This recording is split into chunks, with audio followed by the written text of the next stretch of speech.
Play what?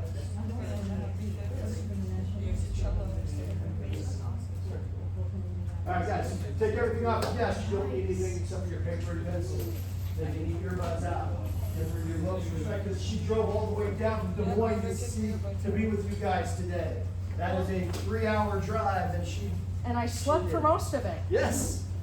Alright, so I am turning it over to Anna. You're up. Here's the clicker. Thanks, I was gonna say it. All right, outstanding. Morning, folks. Good morning. Much better. They can do better than that. Good morning. Good morning. Thank you. I want a little bit more excitement than our recruits give us. Most of the time they don't speak to us, and when they don't, they do 20 push-ups. I will not make you guys do any push-ups because one, I can't make you, and two, how many of you could do 20 push-ups? There's a couple of you that know. How many of you could do pull-ups? Okay. How many of you can do sit-ups? Anybody in here run half a mile? Depends on how. Edward, that hand better be up. Okay. How many, anybody in here run a mile? In less than 10 minutes? In less than 8 minutes? So you could do push-ups, sit-ups, and run a mile in 10 minutes or less? Both of you? Maybe, yeah. Possibly? Probably. If you guys could do that, you guys would qualify already for the academy. The, what in the red? That's cross country. Overachiever. Before I get started, who's in 9th grade?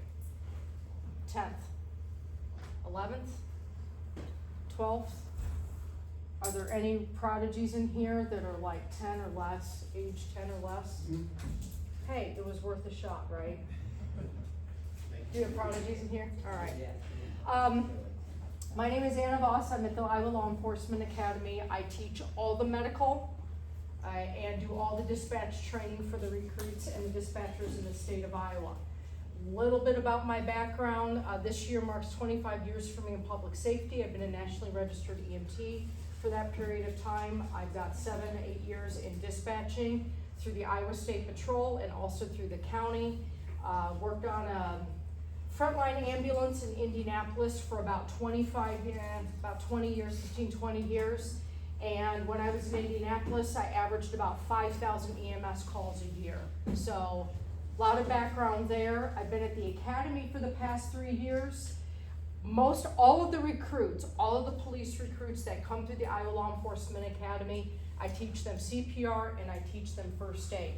Because believe it or not, for police officers, they're doing medical calls more and more because we don't have the resources and there are so many calls out there. The police officers also often show up first. I also teach all dispatchers in the state of Iowa.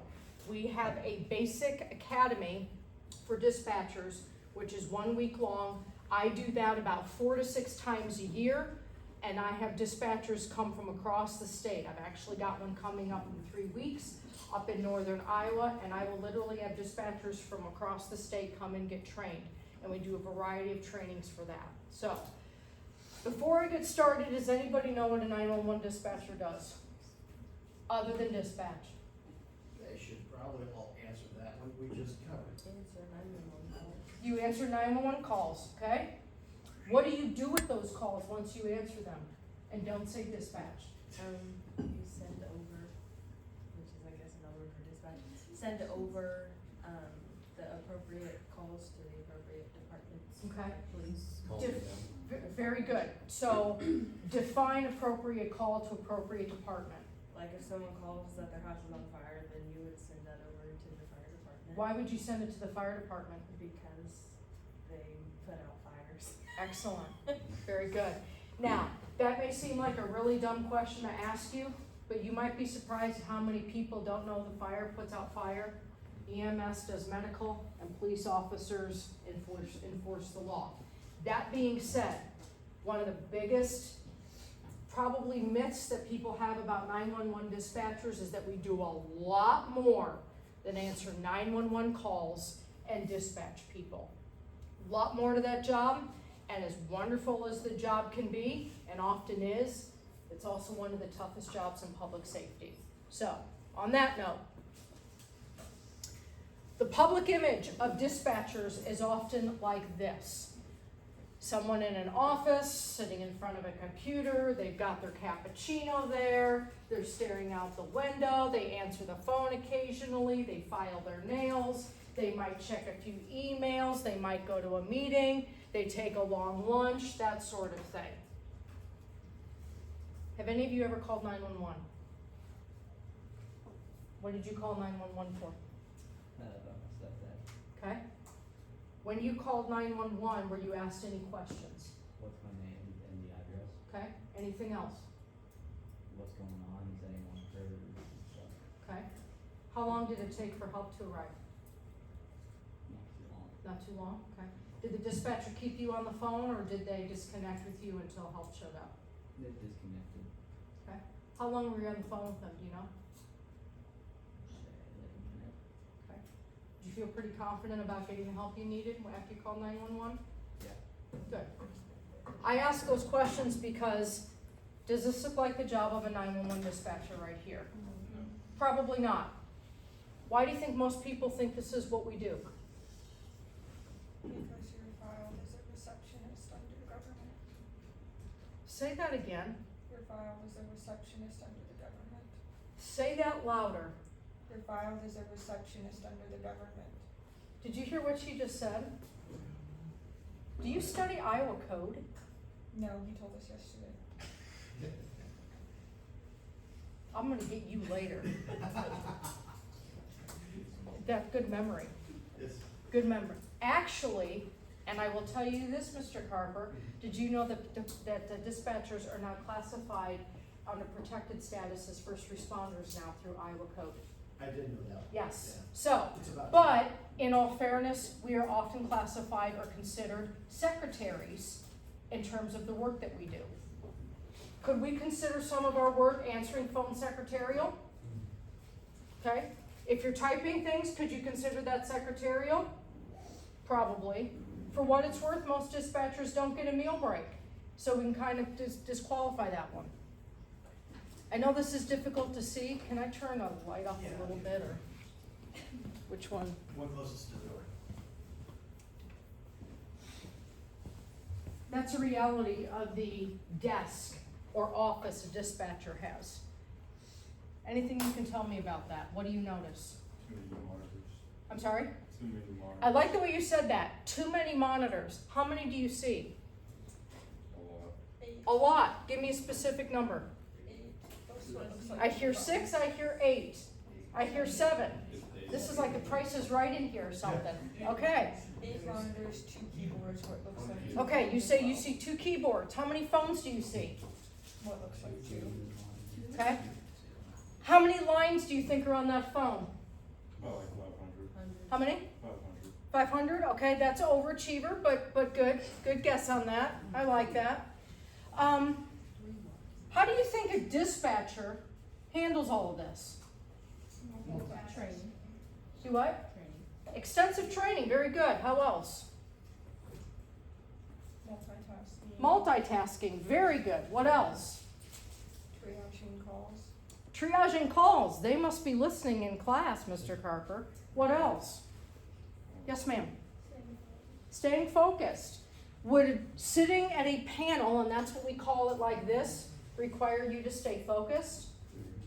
You think anybody might lose their mind sitting in a panel like this?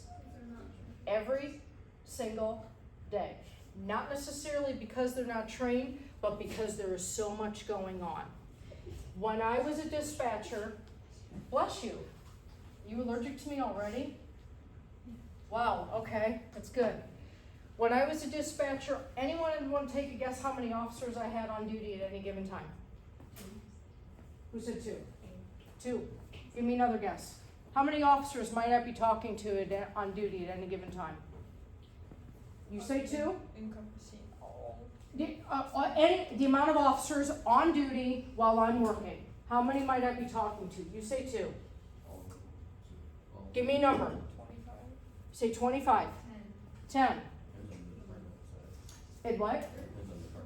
You're right, it does depend on the department size. That being said, I'm working for the Iowa State Patrol. How many officers do you think I have on the radio at any given time? Probably not. Okay, we don't even have that many people, but that is an excellent guess. No, that's an excellent guess. Sometimes I feel like there's that many, so that's good. You say 275? Man, you should be on the Price is Right. That's like a specific number. I like that. Anywhere between 10 and 40 officers on a shift. Now, does that seem like a lot? When you're one person and you have to manage that many officers, would that seem like a lot? Okay. Do you think all I'm doing is answering the radio? What else am I doing? Scanner traffic, yes. What else am I doing? Answering the phone. Answering the phone. How many 911 calls, how many 911 lines do you think we might have in radio? You said 10? Okay. Anywhere from 5 to 25 lines at any given time. That's 911. Then we have our non-emergency lines. This phone that I'm showing you up here, that many of you probably have never seen before, with all of those dots on there, those phones have up to 25 extra lines on them. So at any given time, the officers, the 911 calls, the non-emergency calls, and anything else that's going on out there is what we're responsible for. Does that look different from that? Okay? Does this look like it might be somewhat stressful? Definitely. Okay? How long do you think any of you could sit at this panel or one like this? I'm not going in the building. You're what? I'm not going in the building. You're not gonna go what? I'm not gonna go in the building. You're not gonna go in the building? Believe me, there have been many times when I didn't wanna go in the building either. Trust me on that one. Because, unlike here where you often, people will go into an office and they sit down and they kind of control how they start their day, here, can I use just a little bit of profanity without being obnoxious about it? Most of the time when we show up at work, it is a shit show, all right? It is a cluster F, and I'll let you guys finish that the way you want. And things are not nice and perfect and simple, and we sit down and we have time for coffee. We walk into hell, and usually that's the way the shift goes. Now, to tell you guys this right now, does this sound like a really good recommendation to go into dispatching? Several of you are looking at me like, oh, hell no. No. Trust me, it's a good job. Money's good. What? Money's good. The money can be. Can be good. The money can be. The money can also suck based on the amount of stress, based on the scheduling, and based on the burnout. But I'll get to that. So basically, as far as dispatching is concerned, these are a lot of things we need to understand for the training process. We need to know how to handle different types of calls. We don't just pick up the phone and say, hello, how are you? Because the average person who calls 911 is having what kind of day? A bad day. A really crappy one. They usually don't call, I say usually, to tell us they're having a great day, or ask what the weather is like, although they do, or ask what the number to Domino's, although they have. Bottom line is, people are calling us when they're having the worst day of their life or they're having a very scary situation go on. We have to understand as dispatchers a lot of communication, technology, and terminology. I go back to this picture. Is that a lot of technology there? Computer screens, computers, keyboards, things like that. This is not one screen with one software on it. This is a variety of different things that we have to learn, understand, and essentially memorize when we're dispatching. And unlike looking at one computer screen that you can focus on, we have to look at all of these things at once, know where everybody is, what they're doing, and what is going on. It's actually very confusing at times. Yes, sir?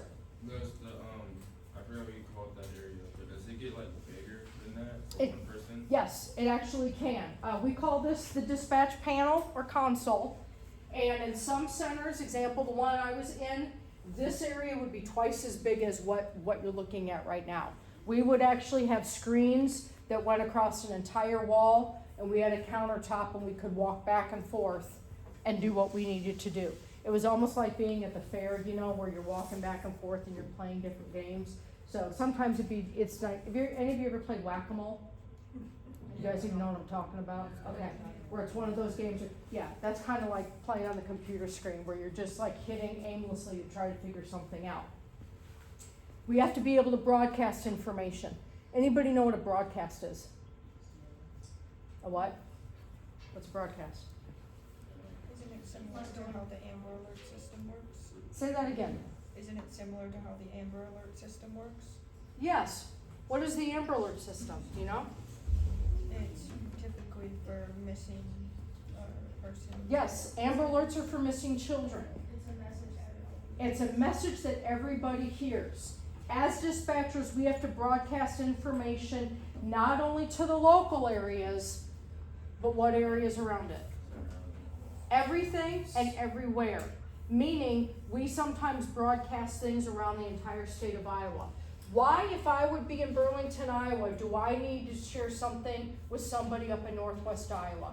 Why do they need to know? Because people can go anywhere. Okay, say that again. They can get that person up there. Absolutely. Say that again. Say what you just said. People can go anywhere. Yes, people have different ways of traveling. People are not always in one place for a long period of time. And if somebody commits a murder, or if they kidnap, or if they rob somebody, or if they carjack somebody, what can they easily do? Move from one place to another place to another place. That's why we have to broadcast. Who is important for us to broadcast information to? The general public. Okay, actually our broadcasting doesn't go to the public. Our broadcasting goes to our officers and our other first responders, fire, EMS, and law enforcement. Why? Why does an officer in another part of the state need to know if a child's been kidnapped? So they can what? Be on the lookout. Why? If a kid's been kidnapped here, why do they need to know that in Des Moines? Because they can be traveling. And that information needs to be circulated throughout the state. We've got to know how basic dispatching techniques. How many of you guys know what a law is? What's a law? What is a law? Rules that everybody's required to follow. Do anyone in here know any lawbreakers? I'm not saying I am, I say I know lawbreakers, okay? The reason I point that out is dispatch techniques. In any workplace, in any area, in any state, in any county, they have techniques, they have policies and procedures. When we're in the dispatch environment, when you're in the law enforcement, fire, EMS environment, we don't just decide what we want to do, how we want to do it, and do things a certain way. There are ways and policies and procedures we have to follow. Why? Why would we have to do things a certain way in the dispatch center? So if you go somewhere else and work it. Say that again. So like everybody's like trained the same, so you go. Excellent. Everybody's trained the same. Why else? Why is it important that I follow certain things? So I can what? Be prepared for whatever. Absolutely. Keep going with that. Why is it important that we follow certain things? Why do you need to follow rules in the classroom if you have them? Everything to be under control. Did I hear someone say not get in trouble? Excellent. Very good. What else? Under control. Keep things under control.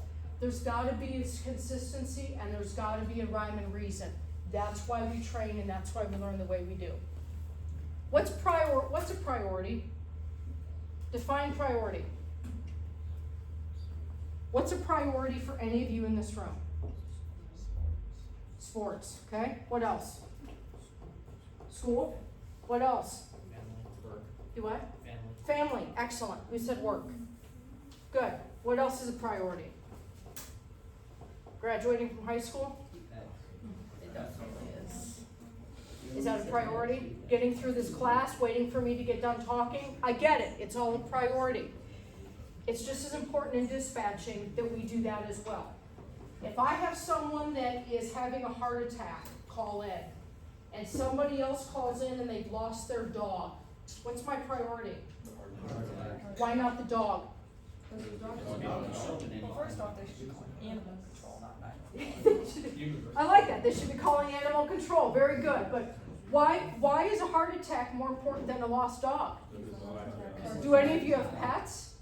Would you be heartbroken if you lost your dog or your pet? Would, but you'd be fine. Okay, what if the dog is lost and gets run over by a car? Now what's the priority? But they don't know the dog's going to a heart attack is fatal. Okay, My dog was very good. bad. What did you just say about the heart attack? It's risking someone's life. It's risking someone's life. Mr. Carper, you've got good students here. Yes, I do. I think they ought to come to the academy and show our recruits how it's done. I think so, we can give them a run. You take a field trip? Oh, I guarantee they could. As a matter of fact, when we start our new classes next week, I'm gonna mention these students and the fact that if our students don't cut the mustard, I think we'll bring these kids in and have them show them what it's like. What's multitasking? Being able to do multiple things. How many of you can multitask? How many of you like to multitask? How many of you suck at multitasking? How many of you have never multitasked in your life? How many of you have no idea what I'm talking about? Okay, this is really good. One of the tough things about anything in public safety is the world in which we live nice? No. Can it be? Yes. I mean, yeah. But overall, what kind of world do we live in? Crappy, okay? Are people sometimes rude? Yep. Do they sometimes swear at you? Yep. Can people get physically violent? Yep. Can people be rude? Yep. Can people try to run you over with a shopping cart? Oh yeah, that's always fun. Yes, yeah it is. That's what I call shopping rage. But anyway, point is, in this line of work, whether you're dispatching a police officer, whether you're fire, anybody in public safety, not only do you have to accept the fact that you're gonna be treated poorly at times, you have to get used to it. Think I was ever yelled at on the phone when people called 911? All the time. If you guys were not in a classroom, I would tell you what I've been called on the phone, but because I'm a professional and you are students, I will not. But I'm sure you guys have heard most of these things. If someone is rude to me on a phone call, can I hang up on them? No. Why not? You probably want to, but. I mean, if they're rude to me, do I owe them anything? Oh, no. Well, Forget them. But it's your job, and you work Have a on boss, it. and they're probably just. Say that again. It's your job. It's my job and I work for the law and they may be having a bad day. Probably stressed out. Do any of you, God, I don't know if I want to ask this question. Do any of you ever swear? Yeah. Yeah. Who doesn't? You know, you almost say that with a little too much excitement. But that being said, do any of you swear or use questionable language if you hurt yourself or if you're angry or you're stressed out? We all do, right? So imagine somebody calling 911 and they just lost their dog and then their dad has a heart attack. Do you think that they would be polite on the phone? No. That they might. Do you think they might be crying or angry or upset? Yes. Likely. Do you think that if they might get a little bit, short-tempered with the dispatcher and say, "Where is my damn help? Send them now." Yeah. Absolutely. And trust me, they'll use other words as well. We work in a really tough culture. You have to bite your tongue. You have to be polite. And especially if you're working out there on the street, you have to put what we call in law enforcement your game face on. Be polite, be respectful, and always approach with a smile, even if on the inside you're calling somebody a lazy, whatever you want to finish that with. Mr. Carper, do you ever have to give information to your students repeatedly? Never. Good, good, that's good. I'm glad that's never an issue. Do they ever ask the same questions over and over again because they might not be listening? This class? No.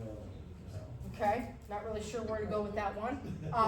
My point is, another issue that we often deal with is people asking the same things over and over and over and over and over and over and over and over again. If you didn't hear that the first time, they ask things over and over again, specifically related to weather. Is it snowing? Is it going to snow? Is it raining? Is it going to rain? Is the sun shining? Is the road blocked off? What's the number to Domino's? All of these things we have to deal with with a what on our face? A smile, even if we don't feel that way. It's a stressful job, any aspect of public safety. How many of you experience stress at any given time? What is stressful for you guys? Writing papers. What'd you say? Writing papers. Who else? What else is stressful for you guys? Work is? What else? Do what? Trying to stay on top of things. Is school stressful? Yes. Is test taking stressful? It is or it is not? I swear you guys really need to come You've to the never academy. taken an AP Are any of your families stressful? Oh my gosh. Do any of you have jobs that are stressful? Are your friends ever stressful? Okay. Is your teacher ever stressful? Mostly this one. All the time. I didn't say Kim, I said is your teacher. So let's be careful about that. All right. Can anyone tell me what liability is? It's like you. Say that again. That's how You are Sort of. Does anybody know what liability means? I think about it when people sign waivers. If you think about it that way. Okay. Do you know? Yes, what keep going. Like Your liability is essentially your responsibility in a situation or taking responsibility. The reason I say this is because in dispatch, we have rules and responsibilities and we have laws that we have to abide by. If I decide as a dispatcher, I'm going to just do my own thing and say my own thing, and something goes wrong for a responder or a caller, whose responsibility does that become? Mine. Why?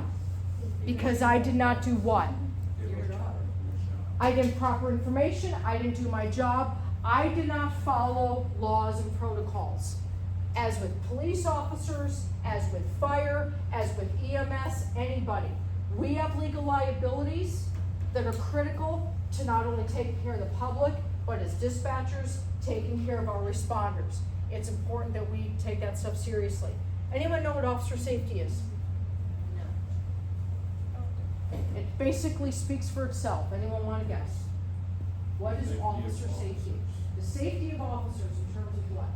In terms of the situation. Yeah, life and death situations. The information you give them determines how they react to the situation. Absolutely. My top priority as a dispatcher, what do you think my top priority is? Officer safety. Why would it not be public? Why would the public safety not be my top priority? Because they're not going into a situation, like the dangerous situation. Say that louder. Because they're not going into the dangerous. They're not going into a dangerous situation. When I'm sending, bless you. Okay, I was waiting for the second one to come out. When I send officers, first responders, anybody into a situation, even though it is not my responsibility for that situation to be solved, it's my responsibility to make sure that they're okay. Top priority for anybody in this line of work is the responder safety that they're taking care of and they're taking on. If my officers are not safe, I take that personally. How can a dispatcher make sure their officer's safe if they are not out on the street with them? Give them right information, good. What else? Keeping them updated, excellent. Give me something else. How do you know your friends and family are okay? What do? You talk and communicate with them. What do we have in dispatch that we can communicate on? Radios and phones. If I haven't heard from my officers for a period of time, what do you think I do? I contact them and I bother the hell out of them until I know they're okay. Why? To make sure they're okay, to make sure that they're taking care of themselves and the public, and make sure the job is getting done. I'm not okay until I know that they are okay. So, little bit of humor here, especially for those that are actually doing this job. The dictionary's definition of a dispatcher is someone whose primary full-time or part-time job is receiving, processing, and transmitting public safety information received through an emergency services communication system. In other words, blah, blah, blah, blah, blah. As a dispatcher, what we actually do is someone who in the course of several hours or even minutes takes calls, filters information, and dispatches calls to fire, EMS, and law enforcement personnel, often with little or no accurate information provided by individuals who have no idea where they are, what they're driving, or what they're calling about. I actually made up that definition because on average, when people call into 911, they don't know where they are. They don't know what's going on. Many of them don't even know they're in the state of Iowa. If they're on the road, they have no idea what kind of car they're driving. Some don't even know that they're driving a car. And many don't even know their name, address, or their telephone number. So my question for you is, how in the world do we help them? That's exactly right. We hang up on the call. I'm kidding. I'm kidding. Just a little bit of humor there. We ask questions. What kind of questions am I going to ask a caller? What's your name? What if they don't give me their real name? Why are they calling? That's why we have access to NCIC. How much did you talk to them about yesterday? She just mentioned NCIC. I know a little bit about it. Okay. I'll get to that in a minute. What if they don't give me the right name? What do I do? Hang up? Just keep asking. Okay. What if they don't know where they are? What? Okay. What if they have no idea? They say there's a tree next to me. Okay. Okay. One of the most important things, folks, when calling 911, what do we have in our world that helps us figure out where people are? Satellites, cell towers, and all kinds of fun things called technology. When someone calls 911, it pings a location on our map. You what? Very good. Wow. I think we've got some future public safety folks in here. Tracking location is critical. GPS. Do you guys know what GPS is? Yeah. What does GPS stand for? Do you guys know what it stands? I'll be impressed. Do you guys know what GPS stands for? No. Global Positioning. System. I gotta say damn on that one. That's pretty impressive. You guys are really good. Seriously, this is better than our recruits do. You guys are good on this. So, do you think anybody in the world can be a dispatcher? No. Less than 2% of the entire population in the United States is capable of doing this job. You what? It is. It is wild. In fact, at this point, it's down to 1.7% of the population. Average burnout time for a dispatcher, what's burnout? When you no longer enjoy the job. When you don't enjoy the job, when it's too stressful and you've had enough. This is actually too much time. It's now down to 3 years average burnout time for a dispatcher. Why do you think it's so limited? I mean, I used to dispatch and look at me. I look happy all the time. Little humor there, guys. Why do you think burnout would be so frequent in dispatching? It's a high stress job. High stress job. So is police officers. So what? So is being a doctor. So what? So is being a lawyer, especially if you're a bad one. So what? Some people can't handle it. And I'm going to go back to what I said at the beginning. Guys, this is not a 9 to 5 Monday through Friday job. Nothing in public safety is. Long shifts, missed meals, missed holidays, missed family events, poor sleep schedules, poor diets, missed vacations. Sounds like something that everybody would want to do, right? And then on top of that, when you are dealing with people that are rude, that are yelling at you, that are screaming at you to get them help when you don't know where they are, it does take a toll on dispatchers, and ultimately, it takes a toll on everybody in the job. For dispatchers in the state of Iowa, regardless of where you work, within the first year of employment, they have to go through our basic 40-hour training academy, which is 1 week of intensive training at the academy or sponsored by the academy to learn the basics of dispatching. There are 10 major components. When I teach the basic academy class, I average 16 or 17 instructors throughout the week that come in and give information on different parts of the job. Believe it or not, the students do not just sit in front of a computer all day and type things and take calls. I would like it if they could do that, but there's a lot more involved in this because the job is that intense. In addition, continuing education, meaning they're always learning. Just like police officers, firefighters, EMS personnel, dispatchers have to go through additional training every year, 8 hours worth. So essentially, sitting in a classroom like this or doing hands-on activities to improve on their job performance is what they're required to do every year. Doesn't seem like a lot, but when schedules and jobs and life get in the way, this stuff can be pretty difficult to handle. This is something that I always show my dispatch students because there's so much information we need to know. Not only do we have to memorize policy and procedure and a variety of technology and terminology and codes and computer-related stuff, we have to know badge numbers, we have to know command staff numbers, we have to know a whole bunch of things, and we have to know it every day at the drop of a hat so that we can serve the public and we can serve our officers. It's mind-boggling. Once you get it, it's pretty easy. But when I started dispatching, I essentially had to memorize a binder that was 4 inches thick, full of information. And what does information do all the time? It changes, it updates technology, terminology. So this is an ongoing process for any dispatcher. We are actually the first responders.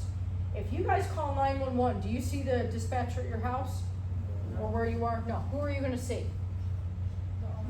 You're gonna see the officers, the fire personnel, the ambulance.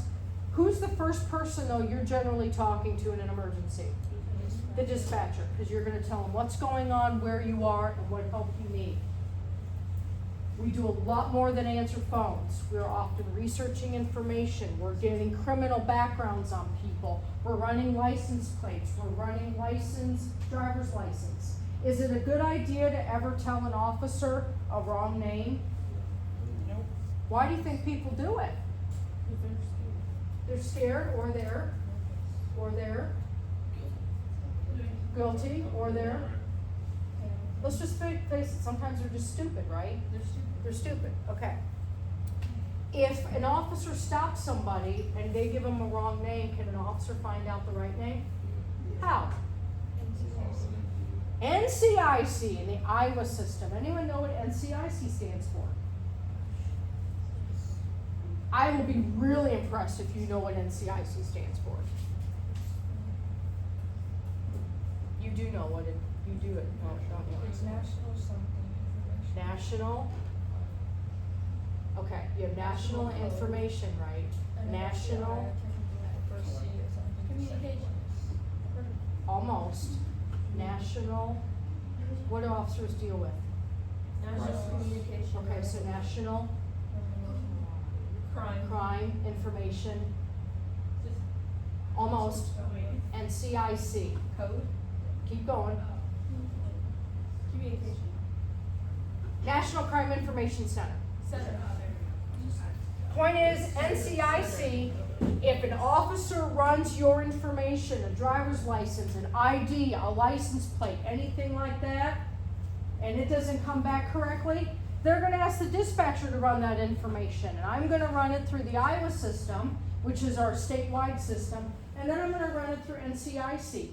And anything you've done that's been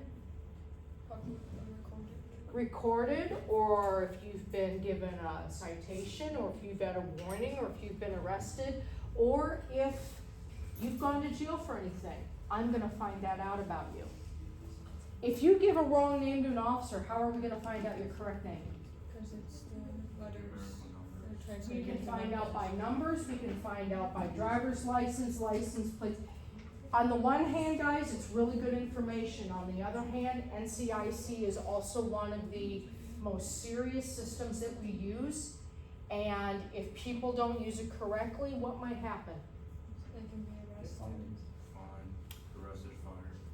If I, as a dispatcher, would use the NCIC or use these systems inappropriately, what might happen to me? Lose your job, lawsuit. Well, I would be fired, yeah. What else might happen to me? You could be fined or charged with something. Okay, what might I be charged with? Why would I be charged? Because You're on the right track. you would be charged for using, basically like using important software for your personal use. It's a violation. That is correct. It is a violation not only of state law, but National Crime Information Center is what kind of database? Anybody know? What does national mean? Nationwide. Nationwide is a federal database, which means I could be charged with a federal crime. And if I'm charged with a federal crime, you probably won't see me for a long time. Point is, this stuff is very serious to use. What is confidentiality? How much time do I have left, Fran? It's Important information. 20 minutes, okay. What's confidentiality? Important information. Okay, Not okay, define important information. Like, If I say the sky is blue, is that important information? no, like, you know, like Medical your social history security and number stuff. and. Medical history, very good, what else? Social security number. Social security number, what else is confidential? personal Arrest information that is not privy to public eye. Personal information that is not privy to public eye. I think we've got a future attorney general here. Do you guys pay this much attention in class normally? Yeah. Only this They really question. do. Is this gonna take us class? No. No, this is an intro class. These guys are sharp. Damn, can you guys come to the academy? This is really, really impressive. Why is the confidentiality important? Who cares if somebody knows your date of birth? Isn't confidentiality like something that just shouldn't be told to anybody? Like it's only. No, yes, you're right. In the realm of public safety, why is confidentiality important? Because Yes, you don't why? want somebody else sharing their information like that, so you should. Okay, so I don't want someone sharing my information, so what? What does confidentiality have to do with it? So what if someone shares my birthday? Big deal. It's just like it's just like getting a call and somebody, I don't even know how to explain this, like a bad call and it's just like you going home and telling, you know, your daughter, your son, Okay? this is You what don't happened want at people work. knowing medical history, And this is what it's not- people said, do you know what I mean? Like you shouldn't be. Absolutely, you're right on that. You don't want people knowing what? Your medical history. Why don't you want people, why can't I, as a dispatcher, tell the whole world about a caller I had and their medical history? You don't know who they are, what difference does it make? What is HIPAA? I don't remember what it stands for, but you can't. It's medical record. Yeah, where you can't just actually can't just- Unless it's like, Does anyone know what HIPAA stands for? nope. It's like, Does anyone wanna take a guess at what HIPAA stands for? They've been told for sure. personal. I know, but if anyone knows this, Health Personal- informational, Personal protection. health information, personal Personal protective. Protective, Association. association, yeah. and I will say this, you guys are good, now it's not correct, but you're close. Essentially, it's Health Information Private Portability Act. Oh, private portability act, yeah. But the fact that you guys even know what HIPAA is, most of the time the students are like, I know what a HIPPO is. It's HIPAA, you dumbass, not a HIPPO, alright? Why is HIPAA important? It protects the confidentiality. It protects the confidentiality of your medical information. If you wanna give your medical information to somebody, can you do that? Yes. Okay. If she asks me about your medical history, can I give that to her? No. Why not? Because I as didn't an give you- answer. It's because I didn't give you permission and. There you go. It's just like when you turn 18 and you go and sign a paper to give your parents access to your medical history. Absolutely. Confidentiality in this line of work is critical, and one of the worst things that happens, especially today, it's not always about what's on a computer screen. More than anything else, it's what people do with this. These are actually one of the worst things in public safety. Why? Word spread. Distraction. What? Word spreads. Word spreads. What else? What do you guys use your phones for? Well, I don't want to know what you use your phones for, but Communication. what communication? But what is something a phone is used frequently for? Taking pictures. And people take pictures of things and they do what with them? They put them on social media. What else do they do with them? Share them. They share them. Do they always share them with people that should receive them? No.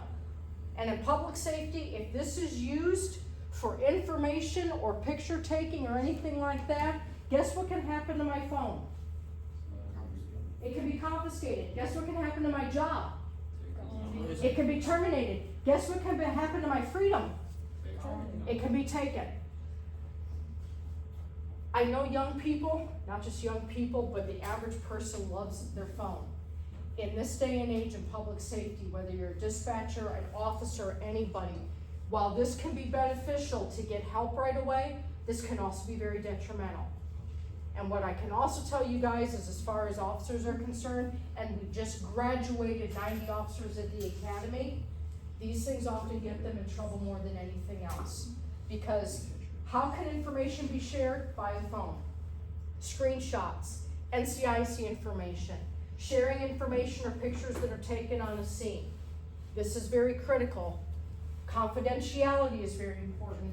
If it is not maintained, it's not just a matter of breaking a policy. You can actually lose your job and serious consequences as a result. Do any of you know what active listening is? What is active listening? It's showing interest, avoiding, distractions, and being able to empathize and communicate with the person. Okay, can you repeat that entire statement one more time? Louder. It's showing interest in your conversation, it's avoiding distractions and being able to empathize and communicate with the person you're talking to. You know, she basically just quoted the dictionary on that definition. Therapist. Active listening, can everybody hear me in here? Yeah. Okay, what's the difference between hearing and listening? Hearing, you're just like Listening, you're doing what? You're processing information. You guys, yes, some of you, I would imagine, some of you are hearing, what you're hearing when you hear me talk is anyone know the Charlie Brown teacher? Yeah, I've been told I sound like that at times. Whatever. If you're listening, I ask you a question and you're able to do what? Answer it, which means you're processing, you're filtering, and you're getting information. It's one of the most important jobs of a dispatcher. I can pick up any phone call. I can listen to any radio traffic. I can talk to the public in any way. But am I always listening to them? Can I give an answer without even listening to a question? Yes, I can. One of the most important parts of this job, whether you're a dispatcher, officer, or anybody, is listening to people, listening to how they sound, listening to what they're telling you. Can people tell you something without telling you anything? Yeah, use tone of voice, body language, the way they gesture their hands. Yes. And on the phone, is that even more difficult? Yes. Because if I'm on the phone with you and you're calling 911, can I see you? Probably not. So I have to rely on what when I'm talking to you? Tone of voice. For tone of voice, what else? The way they're talking. The way you're talking, and also how you're answering questions. If you are not, I'm sorry? If the input, yes. If I ask you a question and you're not answering me, is it because you don't want to tell me? Probably not. It's quite possible that you're in a situation where you can't do what? Answer. Where you can't answer. You might be in a dangerous situation and you can't actually talk to me. How many of you speak well, have good speaking skills? Frankly, this class does, just from answering questions. Do any of you ever give speeches or do any public speaking? Yeah, I'm in speech class right now. Okay? Would any of you be comfortable with doing speeches or doing public speaking? Yeah. Okay? I think we have some future politicians in here. Well, of course, politicians, yeah, no, I don't want to insult them like that. Who wants to be a lawyer? You will. You will. I have every confidence that you will be an attorney. I'd say go bigger. Go to be a doctor. I'm thinking about, after, Tell you what, why don't you do both? Monday, Tuesday be a doctor, Wednesday and Thursday be a lawyer, Friday take the day off. Okay. There you go, look at that. That sounds like a good job. Ability to maintain, be calm and control. Do any of you ever lose your temper? Any of you ever have stressful situations where you just feel like you're gonna? Yeah. Yeah. I don't wanna say kill somebody, cause that's not the way to say it. If you're on the phone with somebody, can you lose your temper? Yes. Really? As a dispatcher, no. Oh, If you're on the phone with somebody, I'm sorry, as a dispatcher, let's say you're an officer, can you lose your temper? No. You want to, but you can't. You Okay. have to look professional. You have to represent. Okay. you can lose, Do you think I've ever gotten off a call and I just, Definitely. yes. Oh, yeah. I have literally gotten off a call before. This is all recorded, isn't it? Yep, there's a Okay. phone right there. I've gotten off a call before and I have kind of let off some steam on what I thought about the caller. Because in all fairness, do we all need to be able to decompress at times? Yes. Yes. You don't have to be rude to people or on the job, but we all are human and we all have to say things. What's also really important, probably one of the most in this job, in any part of public safety, you represent your profession, you represent your agency, you're representing yourself. Professionalism, being polite, being courteous, being respectful. Even if you're dealing with someone who's called 4 or 5 times that day and you just want to tell them off, you always have to remember who and what you're representing and what you are there to do.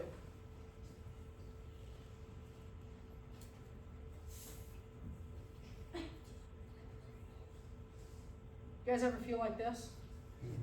Yeah. That's how I feel in my 18 class. Okay? Too much to do and not enough time to do it? Probably. I'm gonna go through the rest of this quickly here. Dispatch. One of the toughest, actually the toughest part of the job that has been for me personally is losing one of my colleagues in the line of duty. I was a dispatcher for the Iowa State Patrol for 6 years up in Cedar Falls. And we dispatched, our center dispatched for 28 counties up in northeastern Iowa. On any given day, we always worked with troopers, we worked with motor vehicle enforcement officers, we worked with federal probation officers, immigration, variety of people. On any given day, I would have 20 to 25 troopers that were on the radio, on duty, working with us. In the 6 years that I worked at Cedar Falls, couldn't tell you how many troopers I worked with, and at the same time, I'm still friends with the majority of them, even though I don't see them on a daily basis. Because really there's that family, brother, sisterhood aspect in public safety that really you just don't get anywhere else. It's hard to explain, but once you understand it, it makes a lot of sense. 3 weeks after I left my dispatch job and went to the academy, one of my troopers, Sergeant Jim Smith, was killed in the line of duty. He was shot by a subject who barricaded himself in his home and killed instantly.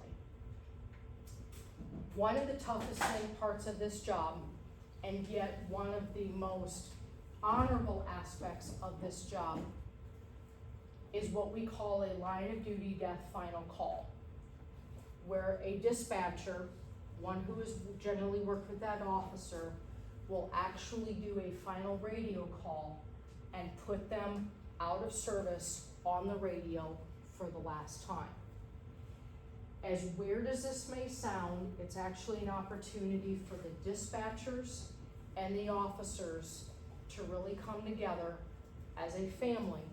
Because as I've said before this morning, and I will say it again, the officers and responders, they're our responsibility as dispatchers. They are who we take care of.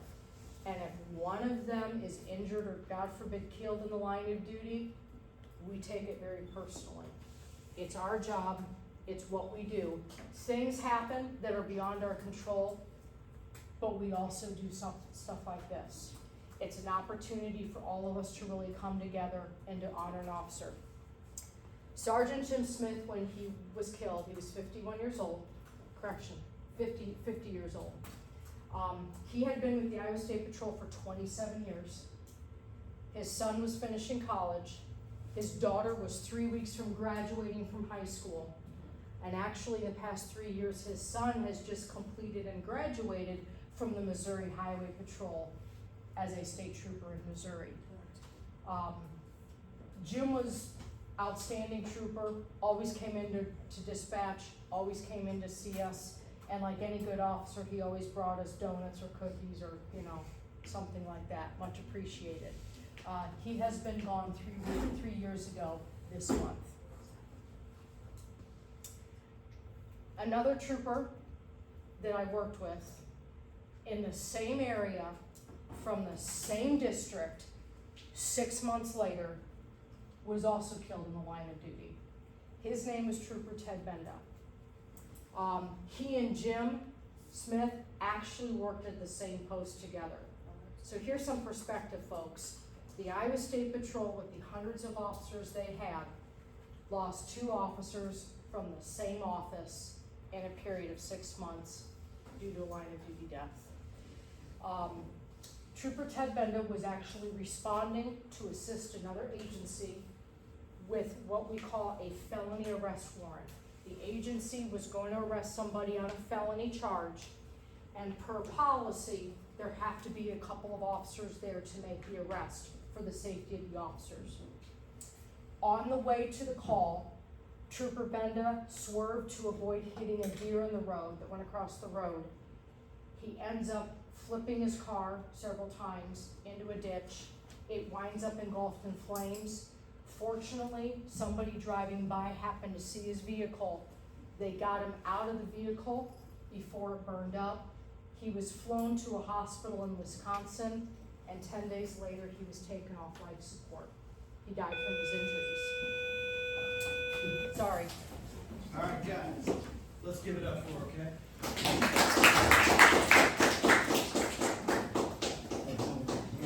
All right, so tomorrow we'll have another speaker, Kurt Schnaden, all right? Thank you, guys. Sorry I ran out of time. I mean, I've got all your answers done, I'll take that to the court.